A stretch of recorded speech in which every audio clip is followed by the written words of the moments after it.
Ladies and gentlemen, welcome back to another episode of the Working in Hockey podcast. My name's Nick Bowins, joined by Lukas Georgas as always, and today super excited to have Jacqueline Avola with us, currently the manager of game presentation for the Washington Capitals. Jacqueline, how are you? How's the summer going so far? I'm good. The summer's going good. It's definitely a lot slower than in season, so definitely enjoying some time to sort of decompress and relax while having next season looming in the background.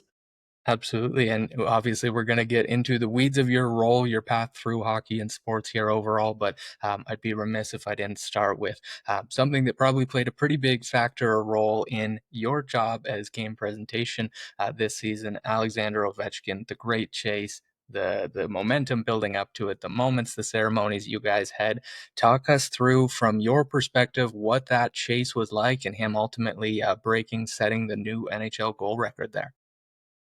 It was a crazy time, I can say that. When he got injured sort of mid-season, any like sort of hope that he was going to do it sort of dissipated for a while. And then he came back and he was just as strong as he was before he was out. And it was everyone in our, was kind of like, okay, like maybe this is going to happen. Um, as the days like kept going and he kept scoring, we were like, okay, we really have to start preparing for this. Um, for me, it was a really cool experience. By the time he was 3 goals away, we were like 100% ready to go out onto the ice with a ceremony had he done it at home. So that game on April 4th versus Chicago, when he came in 3 goals away, we were like back a house, ready to go. He scored one, and we sort of like moved all of our props from the like staging room up towards the Zam tunnel. He scored two, and we're like, oh my God, okay, like this is actually happening. So at that point, we were running around, and of course, he didn't get the third one. He got it next game in New York, but it was really cool to just be there and witness it. Yeah, and I'm sure that's something that you, in your role, will remember forever. Such a cool piece to kind of carry with you throughout your career that you were able to work like alongside such a big moment in the sport. And you touched on it a little bit there, like kind of your day to day in your role.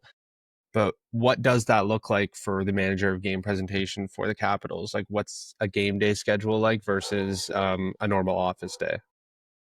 Um, so there's special days, obviously, like ceremony days. This one was a little bit special because we weren't sure if it was actually happening or not. Usually our ceremonies are planned and they're pregame to honor some sort of player milestone. So this one was a little crazy and hectic because it was like we were working on the fly and we had a meeting with like all the networks and the hockey, like NHL, the league, all the front office people, like right before the game. So it was sort of on the fly, but usually there's a lot of preparation and like steadfast answers that go into all of our ceremonies and things that we do. There's also a lot of adapting because a game is a live performance and you never know what's going to happen. But day to day, for me, it's a lot of I'm responsible for the rundown creation, the script creation, pregame timing sheets, working with the league to secure like pregame ceremonies, special accommodations, or whatever we need to do for the game. And then I'm also working really closely with our sponsorship team to make sure that all of the sponsor assets are being activated. We're meeting contract quotas, all that kind of stuff, and working with what we call PMMs, our partnership marketing managers, to make sure that their clients are happy with all their in-game assets. Very cool. And I honestly say on here all the time, and ever since I moved to the US, I love the Capitals in arena experience, and I love the Rangers in arena experience. I think those two are my favorites. Coming from Toronto, I think we are a little bit too corporate-y at times in some of the videos and ads and otherwise, but without bashing anybody else's in-game experience, the Capitals and Rangers are always my favorite. What's something that you guys have done over your almost 3 years there that really jumps out to you or sticks out to you as something that was super fun, innovative, an idea that you kind of saw from start to finish? Anything jump out as super memorable there aside from 895? Um, yes, and this one is funny. It's something we started my second year for our holiday party games, which are usually right around like Christmas time. Um, we decided to theme them to like a Christmas movie. In the past last year, we did The Grinch, and we had our in arena host like dress up as the Grinch, and our other in arena host dressed up as Cindy Lou Who. And people were asking us the whole night, like, who we hired to be in costume because they were both that into it. And we're like, nope, it's literally just our hosts with like face paint. Like, and that ended up being such a hit. We brought it back again last year, and it's so funny. Like the amount of kids that stop our hosts on the concourse for pictures, and just all That's the awesome. skits we're able to do and integrate it into the activations we already have. It's a lot of fun.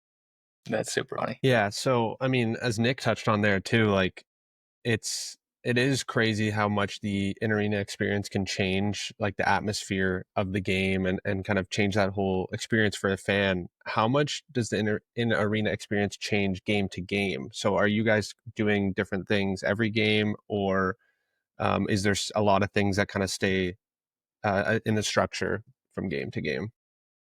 It definitely varies. I would say first it varies depending on the theme night.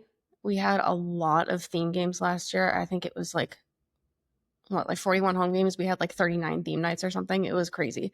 So every game we tried to sort of put a little twist to match the theme. For example, on the holiday parties, our host dressed up as Grinch characters.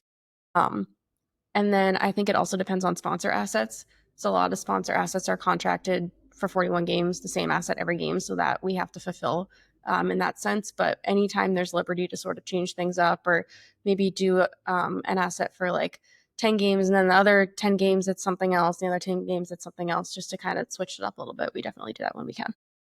Very cool. And I know you're involved with kind of the managing and hiring of some of those game night staff roles and execution there.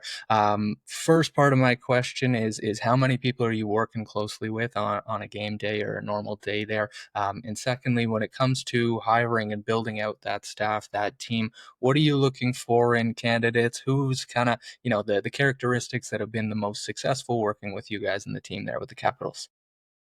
Yeah. So for full-time staff in our CAPS game presentation department, there's four of us. And then we'll usually bring on an intern or an assistant to help. So call it five.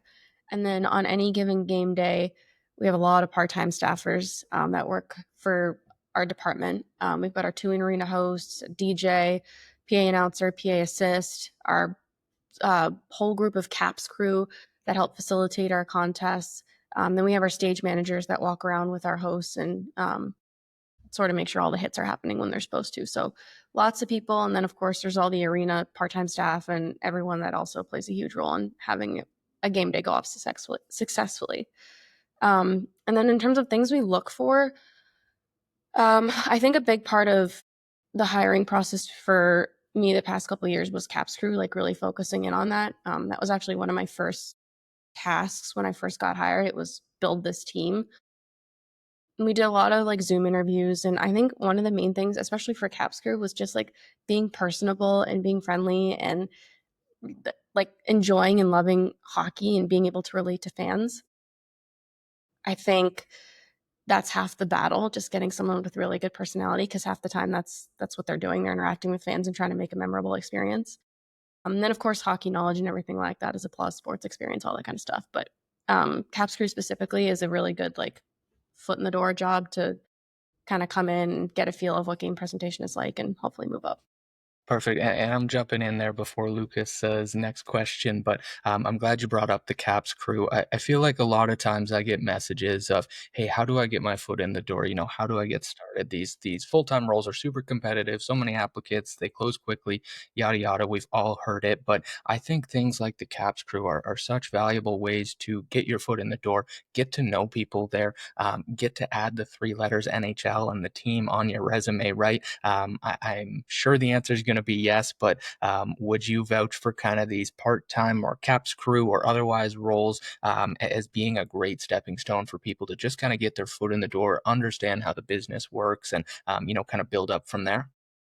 100%. 100%. We've had, just in the few years I've been here, we've had two or three people go on to become full-time employees or like get an internship or another position within the company. So 100%, it's, you get to see the inner workings of everything. You get to make connections with people in the industry, people in the arena, everything. Yeah, it's awesome. Yeah, And absolutely. you touched on there like the kind of amount of hands that go into game day presentation and how obviously it goes way deeper than just your role. have you seen your department grow and change at all since you initially started with the Capitals? And if so, how has that happened? Yeah, so when I first started, it was our director and me. And then we were trying to sort of decide between if we wanted to bring on a coordinator or some sort of like motion graphics person because we felt like that was a need that we needed in our department at the time. And we ended up trying both out, and we ended up sticking with the coordinator because we felt like it was helpful to have, three full-time people working on all game presentation things. So it changed a little bit in that sense. And then, like I said, I think second year or in last year, we brought on an intern, which was super helpful. Very cool. Yeah, I think it's so interesting always to hear how different teams operate and the different roles that they add. Game presentation, media, all these things just continue to grow within pro sports right now, of course. So very interesting to hear there. But I do want to work backwards here a little bit, Jacqueline, to your time with the Railers in the East Coast Hockey League. Over 5 years that you spent there, really worked your way up, like you said, from internship to handling a lot of the corporate fulfillment and game operations. Talk to me a little bit about how you first got your foot in the door there, what that initial internship was like, and how you kind of rose from there. It started my junior year of college. That was kind of sort of the time where I realized that like I had a passion for hockey and that I could actually turn it into a career. So I started looking for internships. And the Railers were new to town, brand new ECHL team. The AHL Sharks had been there before, and then a few years later, made room for Railers to come in. So that was obviously I had my eyes set on that, and I had a great college advisor. Shout out Libby, she was the best. She helped make a connection for me, and then I went in and did an interview, got an internship, and at that point, I think I sort of had my eyes on like social media. That was kind of my passion at the time. Um, but when it's a new team, literally like ground up, you do whatever they ask of you. So I started getting pulled into the corporate stuff a little bit, the partnership things, helping out there. And that sort of became like my role. And then I did my senior year, I didn't do an internship. I was part-time for my senior year while I finished up school. And then by the time I graduated, I just transitioned to full-time. At that point, I was doing only corporate stuff, but because the partnership stuff is so tied to in-game, like in terms of activation, I would sit with our game ops coordinator during the games and sort of like check boxes, make sure everything was going, as it was supposed to. So when she left, it was just a natural transition for me to take over game pres and all the corporate responsibilities I already had. Yeah, it's super interesting to hear how you were able to kind of work your way through those roles within the Railers. What did you take away from your time in terms of being able to juggle different roles and help in different areas? Obviously, you mentioned you went in kind of having your eye on social media and that side of things. And when you got there, you realized there was a lot more to be done. So, how was that kind of taking on a bunch of things that maybe you weren't aware that you would even be interested in? I think being open-minded is so huge. Like I said, I was like, I want to do social media. Like, I think this would be so fun. And that just wasn't an opportunity at the time when I got there. They already had someone for that and it wasn't a need. So just being open-minded, doing whatever people ask of you, whatever that wherever there's a need. I didn't even know game presentation was a thing. Like I didn't even understand that whole side to everything until I kind of got into it, and I was like, okay, this is kind of cool. So just being, I always say, like, just be a sponge, like take in all the information, never say no. If you don't like it, okay, you don't have to do it again, but at least you tried it and you sort of, know what you like moving forward. Yeah, absolutely. I think that's perfect advice is always being a sponge. And, whether it's junior teams, minor pro teams, I think those experiences are so valuable because you get to see, again, so many different elements and components of the business and just soak it all in, like you said. But it was a brand new team there. You worked your way up through some different roles.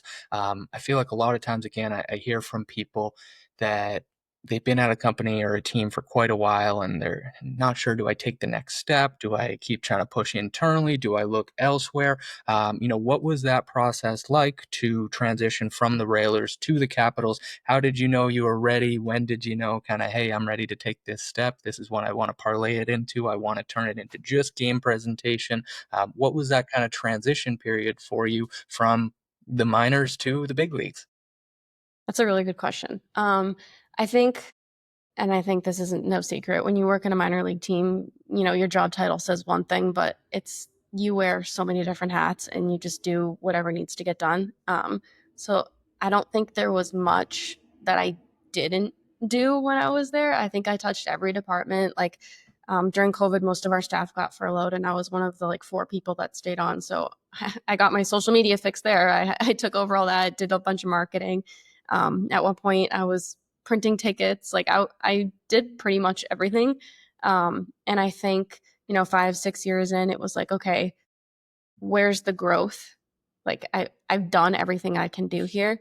Um, and that's no knock to the Railers. Like I learned everything I know from them, and it got me where I am today. But when the Caps job opened up and I saw it, I was like, okay, this is fun. This looks really fun. I know I'd have to choose between corporate and game pres. Game pres is definitely the more fun of the 2 options, but it ended up being, I work closely with our partnership marketing managers now because it's so intertwined. So I still kind of get to do a little bit of both. Yeah, that's very well said. And I think there's also something there for, kind of moving away and relocating for a job too, right? I think a lot of times people aren't as open to that or don't think they want to do it. I'm sure growing up in Mass, you wanted to be a part of the Bruins someday, and maybe that opportunity will come. But it's having that kind of open mindedness, like you said before, to relocate or otherwise get a lot of people messaging saying, "Hey, I want to be the GM of the New York Rangers or the Toronto Maple Leafs."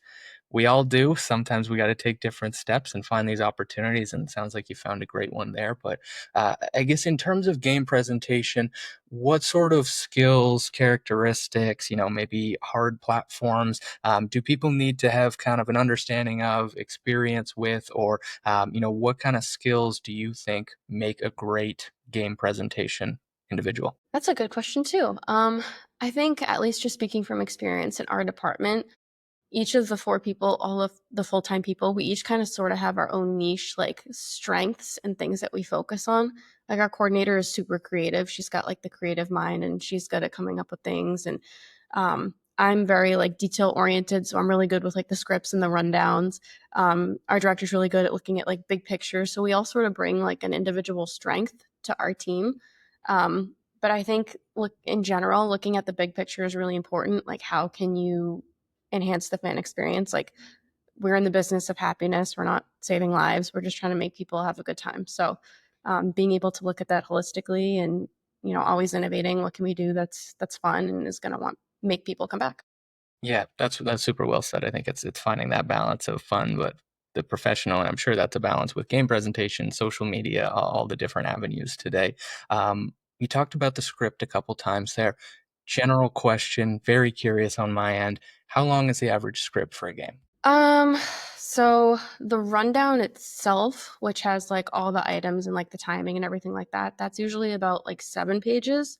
And then the script, which includes like everything that the PA announcer says and everything that the host says, that's usually around 40 pages.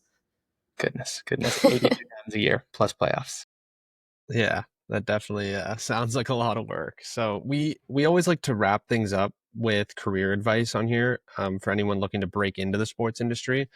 So do you have something that comes to mind that maybe someone said to you or you've always thought of as a piece of career advice that you can pass on to someone? I think I touched upon it a little bit already, just never saying no. Do the internship, take the part-time job. I know it might not be what you want right off the bat, but like you said, Nick, it's hard to, kind of jump into your dream role right away. So just be open-minded and make connections, and it'll eventually sort of lead you down the path that you want to go to. I think that is very well said and very accurate advice.